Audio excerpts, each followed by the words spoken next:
The Holy Gospel according to Luke.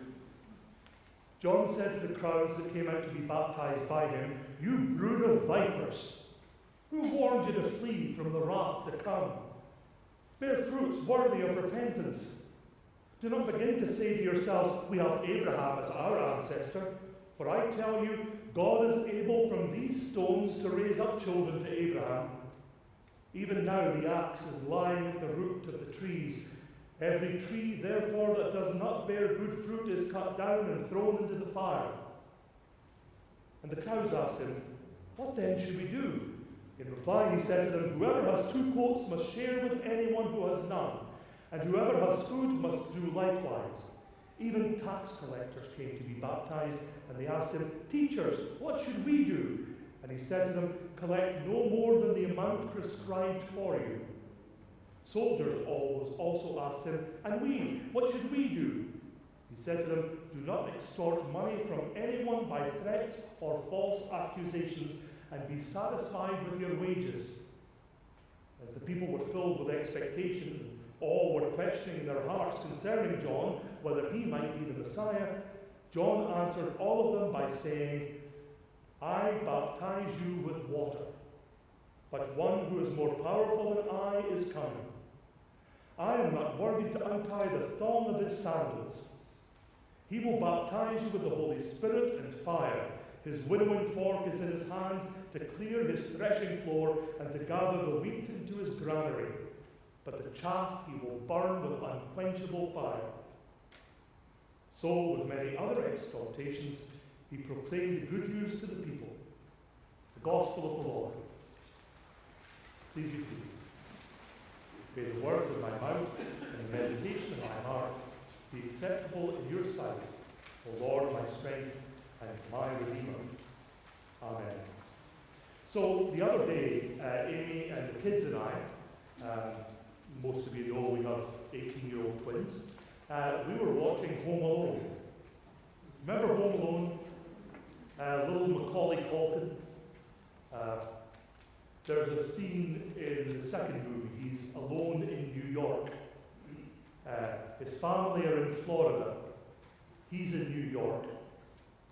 And as in the first movie, he records an old black and white gangster movie, records a little audio clip of it. And then when he's under pressure and needs the bad guys to go away, he plays that clip.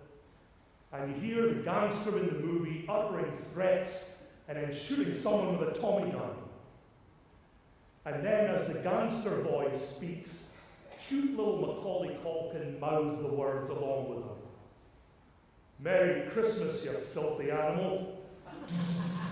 And a Happy New Year, too." As soon as I saw that the other week, I thought of this gospel reading today. Because it's the least cheerful gospel reading in the history of gospel readings. In fact, it's so cliched that on Facebook there's a wonderful meme of an actor dressed like John the Baptist, and the caption reads, "Happy Advent, you brood of vipers." So, happy Advent, you brood of vipers. Doesn't that put you in the festive spirit? Today is Gaudete Sunday. It's called Gaudete after the Latin words for the epistle. So let me put it to you. If you had a choice to preach this close to Christmas on a text that says, "You brood of vipers," or on a text that says, "Rejoice in the Lord always," and again I say rejoice, which would you choose? Because I'm not as dumb as I look, I'm choosing the epistle. This is going to be Rejoice in the Lord Always Sunday, Gaudete Sunday. In the days when the colour for Advent was purple, today was the Sunday where one of the candles was pink. And if you had a particularly flamboyant pastor, he'd dress in pink too. I'm playing it safe and remaining with blue, but it's still Gaudete Sunday. Rejoice in the Lord always. And again, I say, rejoice. Now, I don't know about you, but I really dislike being told to cheer up if I don't feel cheerful. I don't know about you, but I do not respond well to someone just saying to me, smile. I remember hearing about a friend who had lost a child. And she went to church that day seeking comfort and words of life. And she was met at the door by a clown. I don't mean normal clowns, I mean a clown. Makeup, nose, big feet, white painted face. And as she walked into the building, her heart breaking, the clown slapped her on the shoulder and said, smile. She did not feel like smiling, her heart was breaking. The clown thought he was doing something good, bringing cheer. She did not need cheer, she needed words of hope and life. So, like that friend of mine, I resent if someone says, come on, Ken, be happy. So you might hear those words of Paul and think, oh yeah, rose-colored glasses, here we go again. Christians talking a good game, but it is immaterial to my walk, that which they talk. Paul doesn't know what he's talking about. Well, Paul does. This gaudete, rejoice in the Lord always, is from Paul's letter to the Philippians, to the church in Philippi. And if you think Paul sees the world through rose-colored glasses, especially when he says to people, rejoice in the Lord always, and again I say rejoice, you need to know he's writing those words in chains. He is in prison as he writes this letter. Still think it's rose-colored glasses? And read Philippians. It's only a few chapters long. It's a very short letter. It's a very lovely letter. It's one of those friendship letters. Very touching. He's writing to a church that's in the depth of struggle. There are some false teachers in the church in Philippi. Paul, being a guy that pulls no punches, calls them dogs. Don't ever get on the wrong side of St. Paul, I'm just saying. It seems like they're maybe telling people, no, you've got to be Jewish first before you're a Christian, all about being circumcised in order to follow Jesus. And Paul is reacting badly to that, because that's completely at odds with his theology of grace, their theology of works. So he pulls no punches. He tells the church in Philippi, don't listen to those dogs, don't listen to those false teachers. They're just sowing distrust and division among you. He says that in the letter that says, rejoice in the Lord always. And then there are two leaders of the church. Euodia and Syntyche, two fundamental leaders of the church in Philippi. They're women, but they're his co-workers. So if anyone ever tells you that Paul doesn't work with women, direct them to Philippians. They're two beloved co-workers of Paul's, and they're arguing with each other. And Paul writes this letter to try and end the division. Be of one mind, he tells the two women. A very famous phrase, now you know where it comes from. Be of one mind. So, rose-colored glasses, no. Paul's in prison. There are false teachers dividing the church, and two of the cornerstone leaders that Paul has relied on all this time are busy arguing with each other. And then there's some group, Paul doesn't get into specifics, but they seem to be opponents of the church in Philippi. And in this letter, Paul worries that those opponents will overcome the church. Paul is in prison. There are opponents of the church wreaking havoc. There are false teachers dividing the church. And two of the cornerstones are arguing with each other. And Paul says, rejoice in the Lord always. Again, I say, rejoice. No rose-colored glasses. In effect, what Paul's doing is something kind of clever. See, Paul knows that when trouble comes, And I'm talking about churches and congregations then and now. I'm talking about those ordinary people that Paul worked with, and the ordinary people I see in front of me, and the ordinary person you see in front of you. When trouble comes, whether it's pain or suffering, conflict, fear, mourning, anything that beats us down, it causes us to look inwards, to be really deeply introspective, and not in a positive, growing way, but in a suffering, twisted by the shape and chances of life way, worried about when the pain will lift, when the grief will ease, when the suffering might come to an end, constantly looking inwards, preoccupied with whatever it is that ails us. When Paul says, rejoice in the Lord always, in all places and all times, to drive the point home again, I say rejoice. It's as if he puts his finger under our chins and lifts our heads upwards, to look away from ourselves and to look outwards into life, the world, and our neighbour. He does this because we can rejoice. Now at this point you say, but Ken, you told us that moving story about your friend and grief and the clown. There is a difference between happiness and joy. That's the profundity of Paul's message today. Joy is not the same as happiness. Happiness relies on something external,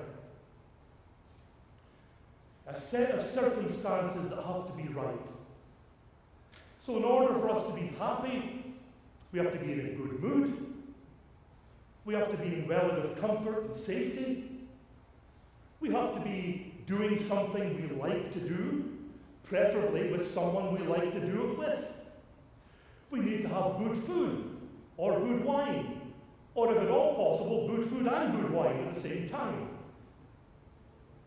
And if you don't have that, it's very difficult to be happy. And if at the same time you're suffering, it's impossible to be happy.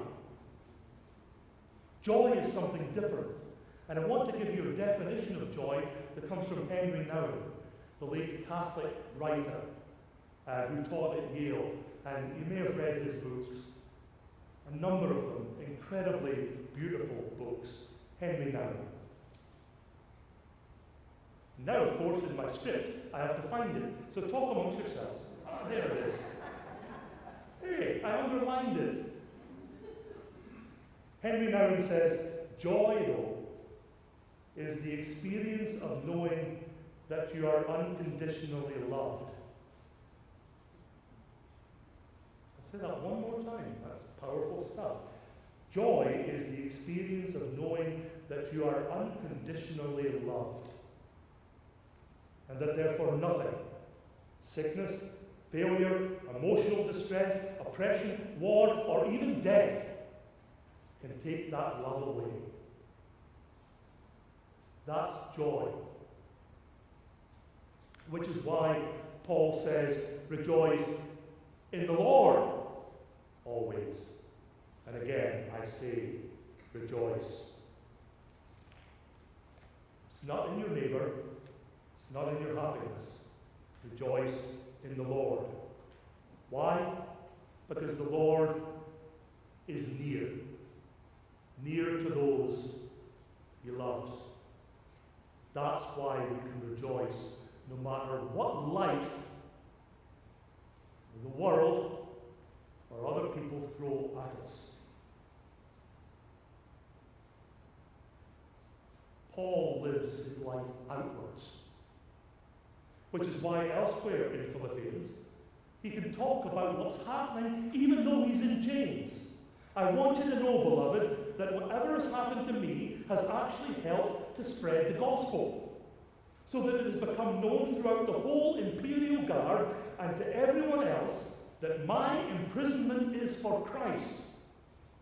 And most of the brothers and sisters, having been made confident in the Lord by my imprisonment, dare to speak the word with greater boldness and without fear. Paul's joy is a joy lived outwards and not inwards. So where does he get that? Is that some kind of self-help guru stuff? Is that some kind of mumbo-jumbo from the self-help, that's not easy to say, from the self-help section of Barnes & Noble? No. He knows what it is to lose everything but still live with everything. He knows what it is like to lose everything, to have everything taken away from him but still possess everything. He knows what it is like to live for the Lord because he has the example of the Lord. Because you see, it's also in Philippians that we hear that incredible hymn about Jesus that predates Paul. Most scholars believe he's quoting a hymn at this point. Jesus, who, though he was in the form of God, did not regard equality with God as something to be exploited, but emptied himself, taking the form of a slave, being born in human likeness, and being found in human form, he humbled himself and became obedient to the point of death, even death on a cross. All of that imagery, that hope, that life, that light, that's the ground upon which Paul stands, or rather sits in chains and says, rejoice in the Lord always. I say again, rejoice. And then he tells us how to live to the world. Let your gentleness, your reasonableness, your humility, your love be known to everyone. The Lord is near. And that man in chains and in prison writes, do not worry about anything, but in everything by prayer and supplication with thanksgiving, let your request be made known to God. And the peace of God, notice, the peace of God, not the Pax Romana, the peace of Rome. Philippi, by the way, is a Roman military colony. Not the Pax Romana, not the peace of the empire, but the peace of God, which surpasses all understanding, will guard your hearts and your minds in Christ Jesus. The peace of God. And that, my brothers and sisters, is a peace and a love that nothing can end. Not height, nor depths, nor famine, nor peril, nor nakedness, nor sword, nor even death itself can sever us from that kind of love God has for us in Christ Jesus, as Paul would write in his letter to the Romans. So now you hear the context. You know where Paul is. You know what the Philippians are suffering. You hear that profound difference between happiness and joy. Now in the midst of a penitential season like Advent, now in opposition to the declaration that we are a brood of vipers, you hear the words of Paul crying out, rejoice, rejoice in the Lord always. And again, I say rejoice, gaudete,